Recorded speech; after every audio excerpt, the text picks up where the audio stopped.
This video will show you how to transfer money from your CoinStat to your bank account. Hey y'all, so here's a method of how to transfer or withdraw money from your CoinStat to your bank account.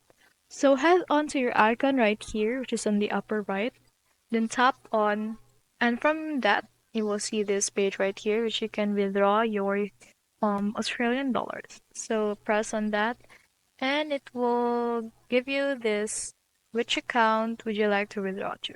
So you can edit it on which bank you can or you want. So just choose, and you can also deposit it with your PayPal. So continue.